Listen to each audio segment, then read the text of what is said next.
Hi hello नमस्कार। तर मी आशा आहे माझ्या चॅनलवरती सर्वांचं स्वागत आहे। श्री स्वामी समर्थ। तर आज बघू शकता व्हिडिओमध्ये मी काय बनवत आहे। आज बनवायची आहे पनीरची भाजी। तर त्यासाठी मी कांदा चांगला फ्राय करून घेतला आधी, त्यानंतर थोडंसं खोबरं, आता इकडे टोमॅटो, लसूण, कोथिंबीर, अद्रक कट करून ठेवलेलं आहे। ते पण मसाल्यामध्ये म्हणजे आपल्या तेलामध्ये आधी फ्राय करून घ्यायचं। आणि आज जास्त क्वांटिटी बनवायची होती त्यामुळे 2 पॅकेट आणले होते। तर हे पनीर आहे अमूलचं। तर मला अमूलचे प्रोडक्ट आवडतात, छान असतात, त्यांचं दही सुद्धा खूप छान असतं। तर आता टोमॅटो थोडंसं फ्राय करून घेता येतं आहे।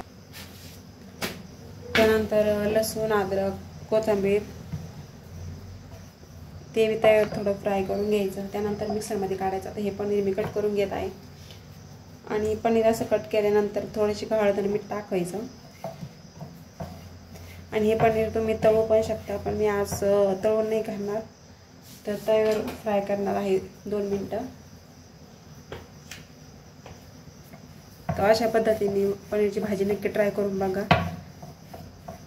खूप छान झाली होती। तुम्ही पण नक्की ट्राय करून बघा। आणि आज मी कोल्हापुरी पनीर मसाला करणार आहे, कोल्हापुरी पद्धतीने।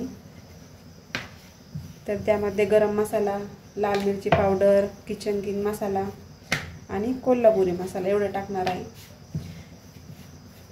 एकदम झणझणीत भाजी बनवायची आहे आज। तर थोडंसं कसं कांदा कट करायचा, तव्यावर फ्राय करून घ्यायचा। तुमच्याकडे शिमला मिरची असली ती पण तुम्ही कट करू शकता। हा जो कांदा आहे आपण वरतून टाकणार आहे भाजीमध्ये।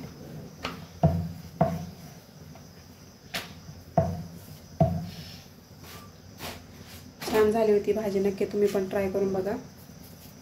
आता मसाला मस्त बारीक काढून घेत आहे मी।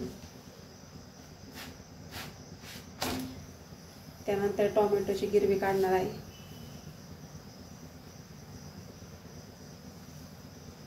हे काय करायचं, सगळे मसाले काढल्यानंतर चांगले तेलामध्ये चांगले 5-10 मिनिटं चांगले असे परतून घ्यायचं आहे। तेल सुटतात म्हणजे आपली भाजी खूप छान लागणार आहे। पनीर असं तयार मी आता फ्राय करून घेत आहे थोडंसं। तुम्हाला हवं असेल तर तुम्ही तळून पण घेऊ शकता।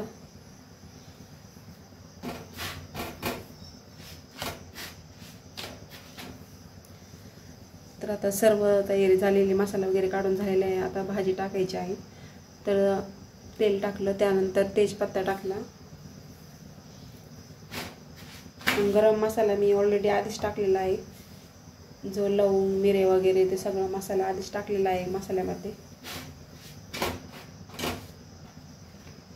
आता छानपैकी परतून घ्यायचं आहे। बघू शकता भाजीला किती छान मस्त तरी आलेली आहे। आणि जेवढा तुम्ही मसाला परतून घेता तेवढी भाजी तुमची छान लागते। आणि त्यामध्ये थोडीशी शुगर टाकायची म्हणजे भाजीची चव जास्त अजून वाढते, छान लागते। करून बघा नक्की तुम्ही।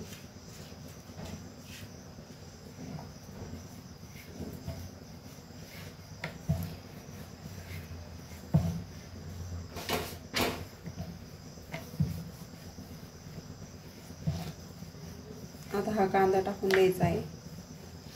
थोडीशी कोथिंबीर कट करून टाकायची वरतून। परत आपण ऑलरेडी मसाल्यामध्ये टाकलेली आहे, पण तरी वरतून थोडीशी टाकायची आहे अजून। पाणी तुमच्या रसा तुम्हाला जेवढं बनवायचं आहे तेवढं टाकू शकता तुमच्या अंदाजे। तर आज मला जास्तच बनवायची होती भाजी, त्यामुळे मी जास्तच पाणी टाकलेलं आहे। आणि जास्त पण पातळ नाही, थोडीशी घट्ट बनवायची आहे।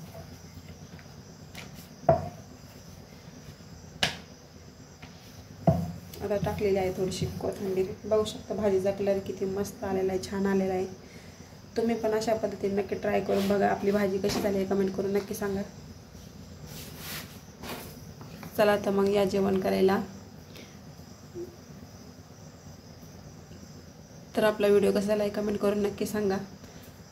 रसा जेव्हा उकळल्यानंतर हे पनीर टाकायचं आहे आणि 5-10 मिनिटं उकळून द्यायची आहे भाजी छानपैकी। कारण पनीर शिजायला वेळ लागत नाही, कारण आधी आपण फ्राय केलेलं आहे।